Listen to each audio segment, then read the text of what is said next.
week was the best thing for him. We did one session of tennis, one session of gym, and his game jumped tremendously because we really opened. He still has a lot of work, but we opened him up. Mobility's there. He's understanding how to use the biomechanics much better, and most of it was done in the gym. Okay, I if have there was one a kid, question. go ahead. Like, suppose if you train one boxer who is physically strong and his body uh, is more balanced, will he able to catch the technique more fast?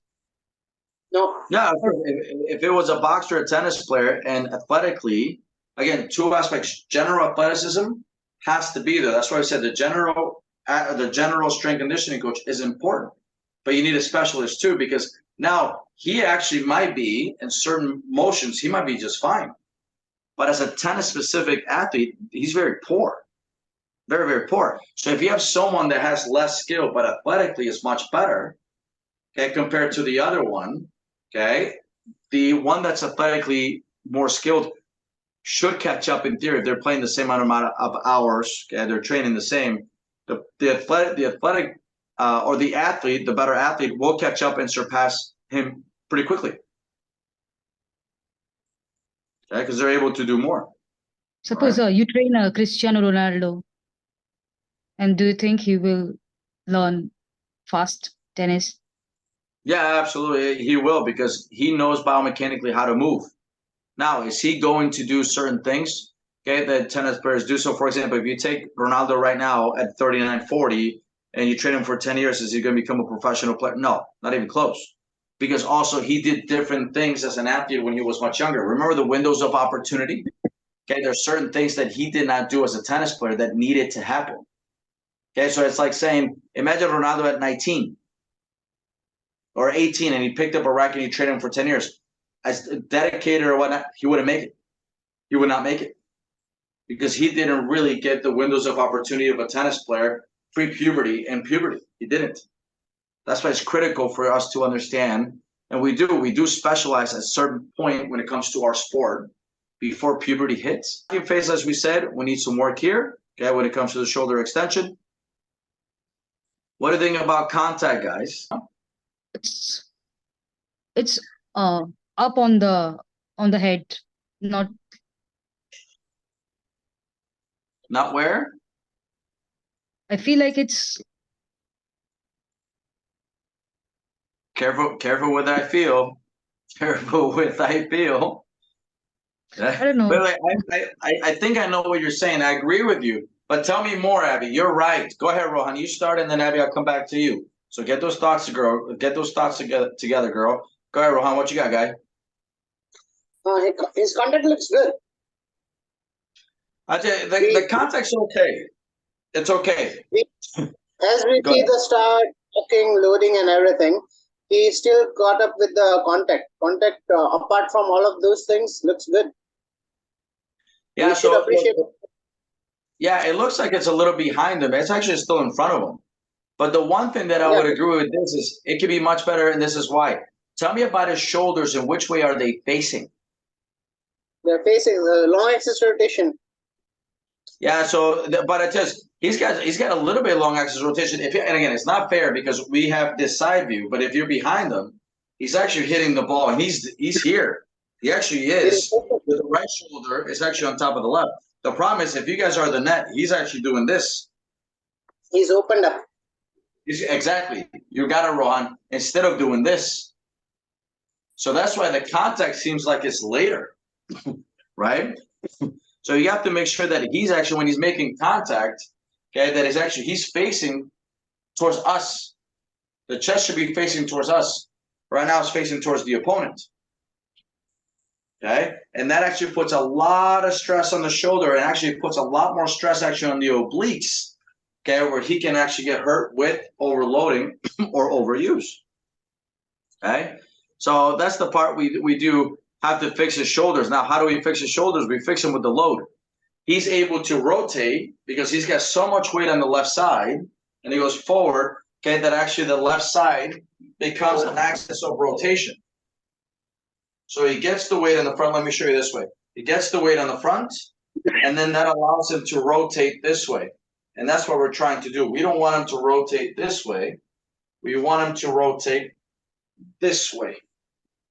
So we have to make sure we load on the back and then we push up. Go ahead, Rohan. For that, there's a wonderful exercise. We can do it apart from the working with the racket and ball. We can have a loop band and we can working on stretching up long axis rotation, putting this hands like that. Yeah, I think it's phenomenal. That's something we're doing right now. So if you guys are watching that video, and I'd send you guys a YouTube link as well, I believe, okay, where he's literally just working on this motion. You're absolutely right, because he needs to understand how one shoulder goes over the other. Because before it was, even though he was rotating here, he's at least doing this. Before he was here completely. Okay, so the next stage is we're strengthening. It's going to take him about another 3 weeks to strengthen those glutes and the hamstring enough on the back to make sure it's able to support the load. Because right now he's not able to support the load. He's not that strong. It's important stuff, but at the end, it's stuff that's after contact. You see actually how the right leg kicks out a bit towards us? That also tells us that the loading is not good. It's not good at all. Okay? What about the role of the core in this? What do you mean, Abby? Go ahead. The core muscle, is he Oh. it will help in the surf? Absolutely. So you're talking about his core? Yes. Yeah, and look, the core at the end, always imagine the core like a bridge, right? So this is the bridge between your lower half and your upper half. Okay, this is, by the way, your core, of course, are your abdominals, your obliques, and it's also gonna be part of your lats, and it's gonna be your spine. Okay, also with your glutes and your hips. So all of that is a bridge between the legs and the upper body. And you want to make sure through the kinetic chain, you transfer all that energy from really the legs all the way up to the extremities, and of course the arms, so you make sure you hit the living crap out of the ball. So a strong core is going to be like a smoother road. So if the core is strong, okay, then the car won't bump, it won't bump, it'll just, the energy will fly through it a lot more. So yeah, absolutely, he needs a stronger core. His core is very weak. So what about his shoulder? Maybe it's also disbalanced because maybe he doesn't have a strong core. It's a great point. This is something actually Ron and I are working on the athletic side, okay, or the physical side. Okay, I'll give you an example, and this is how important this is. Whenever you have a player that, for example, because in tennis, the most common injury is what, guys? Do you know what the most common injury in tennis is? Golfer's elbow? Golfer's elbow? No. But Ankle it happens twist. a lot. Huh? Ankle twist. Yeah, there you go. Absolutely. Okay, it's actually your ankle, you sprained the ankle. Okay, so imagine you sprain your left ankle. The body's made like an X. If you sprain your left ankle, you now are susceptible to having a right shoulder injury. The body works this way. So now to your point, Abby, is right now, if he's having trouble with the shoulder, then it might be actually his left glute and the left leg might not be strong enough. So we have to make sure that we also take a look at him in a cross-sectional way. If the upper body, one side is not doing what it needs to do, we have to test the other side and actually see what he's doing. Can we do this right now? I think this is such a great conversation.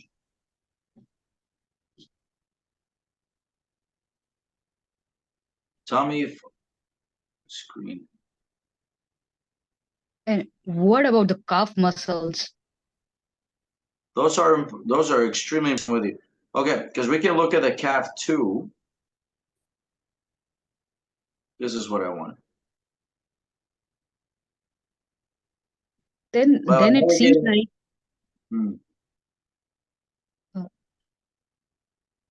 No, go ahead, Abby. Go ahead. Then it seems like his whole body needs work. All the muscles. Yeah, that's the part, right? I mean, look, pressure on the player. What's up, Rohan? Don't you think we are putting a lot of pressure on the player? Yeah, and look, I think this is a great point, both of you guys. And Rohan, to your point, is an excellent one. This is why this is a coach's conversation.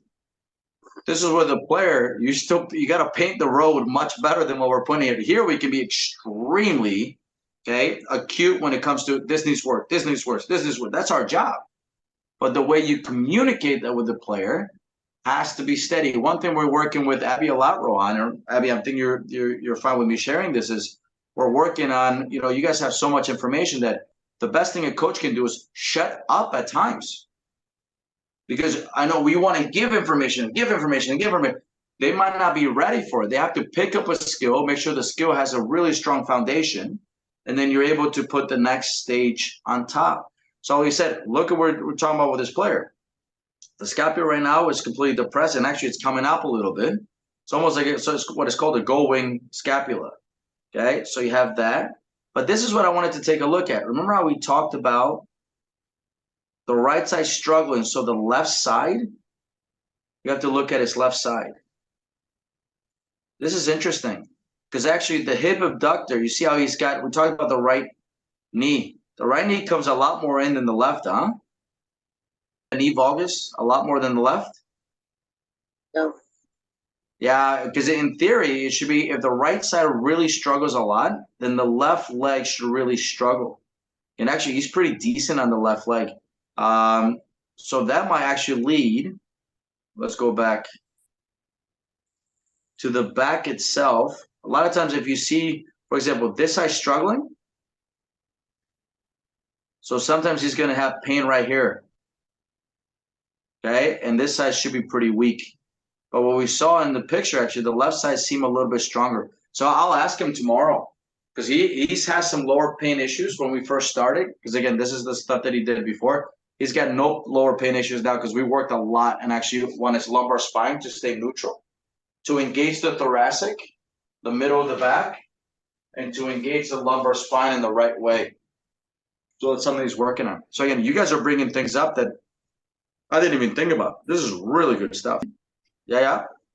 Professional players like the top pros, their body is more, balanced, but how they still get injury, even if taking so much care and then they have a right team. Yeah, it's a great point. Now let me start with this. Okay, how often do you see the players injured on tour? And by the way, everybody gets injured. Everybody gets injured. Okay, but if you look at now the top players, how often do they get injured? Nowadays, rarely. Yeah, I mean they all get injured. And they have, by the way, everybody's injured all year long. The question is that the degree of injury is very little. Okay, or again, it's just might be a tweak where they can take an afternoon off. They might take a week slower. Okay, and but they have their periodization is done so well they have time to recover. But when it comes to like serious injuries, they don't have that much because they really, really go through all these testing and screening that we're doing literally right now to make sure that they're able to really do what they need to do. Okay, so But to your Nadal point, go ahead. Nadal is withdrawing from all the tournaments. He's going on the side and withdrawing. It's because of his age. Well, it's two aspects. One, he's getting older, but two, he's had a foot deformity his whole life. Whole life go ahead. Injuries were the part of his life. So on and off all the day he had the injuries. Yeah, because part of it also is, remember, he's had some knee injuries in the past, and that's part of the deformity of the foot. Okay, where he's not really aligned, but that's something that's just genetic. Now, he is gifted with his VO2 max. His VO2 max is above any normal human being. We knew this stat 20 years ago. Okay, we got this stat when he was 14. I was very lucky to be working with Emilio Sanchez, and they did actually some of his testing, and his VO2 max was off the charts. So he's able to last forever. But also, when it comes to his foot, okay, and correct me if I'm wrong, there's some sort of deformity when it comes to his arch. So his foot takes extra strain compared to anybody else. So there's two aspects. One of them is, remember, these guys have been playing since they were 4 or 5, doing, and by the way, not just tennis, but other sports which have helped, but also it's a lot of kilometers in the body. It's a lot of miles. So at some point, you're going to break down.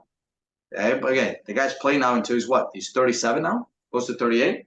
Okay? So he's lasted a long time. And the interesting part with Rafa is when he first started getting injured 2009, 2010, people said, oh, give him a year, he's done. Well, here we are 14 years later, and he's still playing. Okay, so it's a good point, Abby. But those guys, relatively speaking, they do not get injured all that much. At least the severity of the injuries pretty small. If the physical is good, physical work on and off court is good, then maintenance and all recovery and all works well. Player gets rarely injured, and they're at the peak every time. Absolutely, Rohan. To Rohan's point, is you're 100% on. The only kind of injuries you see are if they're maintaining their body really well, are more what are called traumatic injuries. So to Rohan's point earlier, if you roll an ankle, if you hit a light post, if you fall down, something like that, okay, then of course something that happens, okay, just like that, that's your traumatic injury compared to your overuse injuries. Overuse injuries is what we see more with the recreational players or